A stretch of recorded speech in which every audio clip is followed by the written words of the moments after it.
ನಮಸ್ಕಾರ, ಹೆಂಗಿದ್ದೀರಾ? Vishwavani TV special YouTube channel fitness time with ಗೌರಿಗೆ ನಿಮ್ಮೆಲ್ಲರಿಗೂ ಸ್ವಾಗತ. ಈ ಮೊದಲನೇ ಎಪಿಸೋಡಲ್ಲಿ ನಾವು ವಾಕಿಂಗ್ ಮಾಡೋಕ್ಕೆ ಮುಂಚೆ ವಾರ್ಮ್ ಅಪ್ ಆ್ಯಕ್ಟಿವಿಟೀಸ್ ಅಥವಾ ವಾರ್ಮ್ ಅಪ್ ಎಕ್ಸಸೈಸಸ್ನ ಹೇಳ್ಕೊಟ್ಟಿದ್ದೆ. ನೀವು ಯಾರಾದರೂ ಟ್ರೈ ಮಾಡಿದ್ರಾ? ಹೆಂಗೆ ಅನ್ನಿಸ್ತು? ಇವತ್ತಿನ ಎಪಿಸೋಡಲ್ಲಿ ವಾಕಿಂಗ್ ಆದಮೇಲೆ ನಾವು ಏನೇನು ಸ್ಟ್ರೆಚಸ್ ಮಾಡಬೇಕು. ವಾಕಿಂಗ್ ಮಾಡೋಕ್ಕೆ ಮುಂಚೆ ವಾರ್ಮ್ ಅಪ್ನ ಫಾಸ್ಟಾಗಿ ಮಾಡಿರ್ತೀವಿ.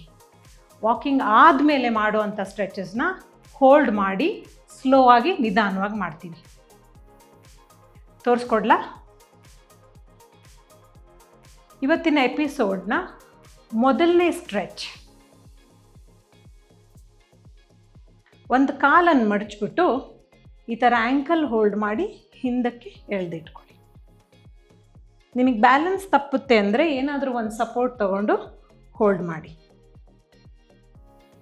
ಒಂದು ಇಂಪಾರ್ಟೆಂಟ್ ಪಾಯಿಂಟ್ ಇಲ್ಲಿ ಏನು ನೋಟ್ ಮಾಡಬೇಕಪ್ಪ ಅಂದರೆ, ನಾವು ಕಾಲು ಮಡಚಬೇಕಷ್ಟೇ.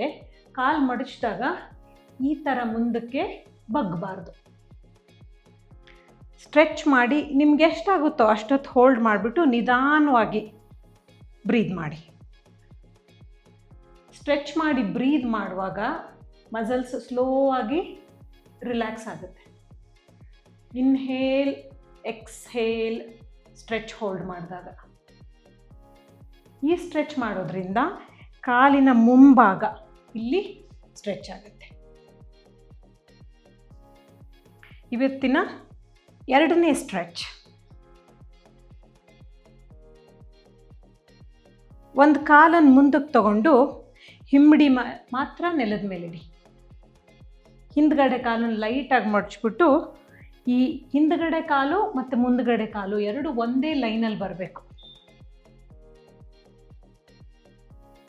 ಅಪ್ಪರ್ ಬಾಡಿನ ಲೈಟಾಗಿ ಲಿಫ್ಟ್ ಮಾಡಿ ಮುಂದಕ್ಕೆ ಬಗ್ಗಿಸ್ಬಿಟ್ಟು ಕೈಯಿಂದ ನಿಮ್ಮ ಕಾಲನ್ನು ಈ ಥರ ನಿಧಾನವಾಗಿ ಎಳೆದಿಟ್ಕೊಳ್ಳಿ.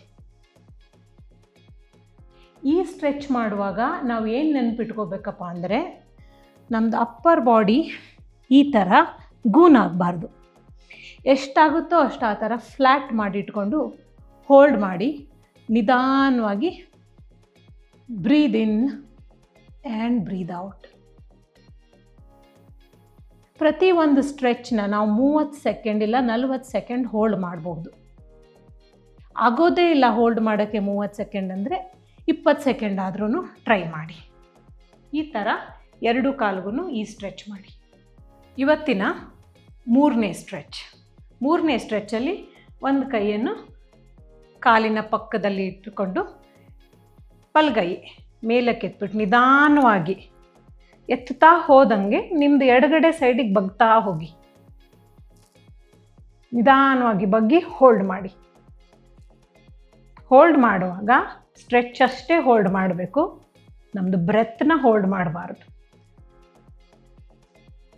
30 ಸೆಕೆಂಡ್, 20 ಸೆಕೆಂಡ್, 40 ಸೆಕೆಂಡ್ ಎಷ್ಟಾಗುತ್ತೋ ನೋಡಿ. ನಿಧಾನವಾಗಿ ರಿಲೀಸ್ ಮಾಡಿ. ಈ ಸ್ಟ್ರೆಚ್ಚು ನಾವು ಎರಡೂ ಕಡೆನೂ ಮಾಡ್ತೀವಿ. ಈ ಸ್ಟ್ರೆಚ್ ಮಾಡಿದಾಗ ನಿಮ್ಮ ದೇಹದ ಈ ಭಾಗ ಪೂರ್ತಿ ಸ್ಟ್ರೆಚ್ ಆಗುತ್ತೆ. ನಿಧಾನವಾಗಿ ರಿಲೀಸ್ ಮಾಡಿ. ನಾಲ್ಕನೇ ಸ್ಟ್ರೆಚ್ಚಲ್ಲಿ ಸೈಡಿಂದ ತೋರಿಸ್ತೀನಿ. ಎರಡು ಕೈಯನ್ನು ಮೇಲ್ ಮಾಡಿ ಈ ಥರ ಫಿಂಗರ್ಸ್ನ ಇಂಟರ್ಲಾಕ್ ಮಾಡಿಬಿಟ್ಟು ಎಷ್ಟಾಗುತ್ತೋ ಅಷ್ಟು ಎತ್ತರಕ್ಕೆ ಬೆಳೀರಿ. ಅದಾದಮೇಲೆ ಹಿಪ್ ಹಿಂದಕ್ಕೆ ತಳ್ತಾ ಅಪ್ಪರ್ ಬಾಡಿನ ಮುಂದಕ್ಕೆ ಬಗ್ಗಿಸಿ ನಿಧಾನವಾಗಿ ಕೆಳಭಾಗದ ತನಕ ನಿಮ್ಗೆ ಎಷ್ಟಾಗುತ್ತೋ ಅಷ್ಟು ಹೋಲ್ಡ್ ಮಾಡಿ. ನೀವು ಇಲ್ಲಿಗೆ ಮುಟ್ಟಕ್ಕಾಗುತ್ತಾ? ಸರಿ. ಫುಲ್ ಕೆಳಗೋಗಿ ಟಚ್ ಮಾಡೋಕ್ಕಾಗುತ್ತಾ? ಅದೂ ಸರಿ. ಇಲ್ಲಿ ಹೋಲ್ಡ್ ಮಾಡಿದಾಗ ಮತ್ತೆ ಬ್ರೀದಿಂಗ್ ಮೇಲೆ ಗಮನ ಇರಲಿ. Inhale and exhale. 20 ಅಥವಾ 30 ಸೆಕೆಂಡ್ ಆದಮೇಲೆ ನಿಧಾನವಾಗಿ ಈ ಥರ ರಿಲೀಸ್ ಮಾಡಿ. ಇವತ್ತಿನ ಲಾಸ್ಟ್ ಸ್ಟ್ರೆಚ್ ಬಂದುಬಿಟ್ಟು ನಮ್ಮ ಕಾಫ್ ಮಸಲ್ಸ್ಗೆ. ಈ ಸ್ಟ್ರೆಚ್ಗೆ ಏನಾದರೂ ಒಂದು ಸಪೋರ್ಟ್ ತೊಗೊಂಡು ಯಾವುದಾದ್ರೂ ಗೋಡೆ ಅಥವಾ ನಿಮ್ಮದು ಪಾರ್ಕಲ್ಲಿ ಬೆಂಚಿದ್ದು ಕೆಳಗಡೆ ಭಾಗ ಅದ್ರ ಮೇಲೆ ಕಾಲನ್ನು ನಿಧಾನವಾಗಿ ಎತ್ತಿಬಿಟ್ಟು ಪ್ರೆಸ್ ಮಾಡಿ. ಪ್ರೆಸ್ ಮಾಡಿದ ಮೇಲೆ ನಿಮ್ಮ ದೇಹನ ನಿಧಾನವಾಗಿ ಮುಂದಕ್ಕೆ ಬಿಡಿ. ಸ್ಟ್ರೆಚ್ ಹೋಲ್ಡ್ ಮಾಡಿ. ನಿಮ್ಮ ರೈಟ್ ಸೈಡ್ ಲೆಗ್ ಇಟ್ಟಿದ್ರೆ ರೈಟ್ ಸೈಡ್ ಕಾಫ್ ಮಸಲ್ಸ್ ಒಂಥರ ಎಳ್ತಾ ಸಿಗುತ್ತೆ. ನಿಮಗೆ ಸ್ಟ್ರೆಚ್ ಫೀಲ್ ಆದಮೇಲೆ ರಿಲೀಸ್ ಮಾಡಿ. ವಾಕಿಂಗ್ ಮಾಡುವಾಗ ನಮ್ಮ ಬಾಡಿನ ಒಂದು ಸ್ಟ್ರೆಸ್ ಮೋಡಿಗೆ ಹಾಕಿರ್ತೀವಿ. ವಾಕಿಂಗ್ ಆದಮೇಲೆ ಈ ಥರ ಸ್ಟ್ರೆಚಸ್ ಮಾಡಿದ ಮೇಲೆ ನಿಮ್ಮ ಬಾಡಿ ನಿಧಾನವಾಗಿ ರಿಲ್ಯಾಕ್ಸ್ ಆಗುತ್ತೆ. ಯಾವುದೇ ಥರ ಸ್ಟ್ರೆಸ್ ಆಗಲ್ಲ ಅಥವಾ ಯಾವುದೇ ಥರ ಕ್ರ್ಯಾಂಪ್ ಆಗಲ್ಲ.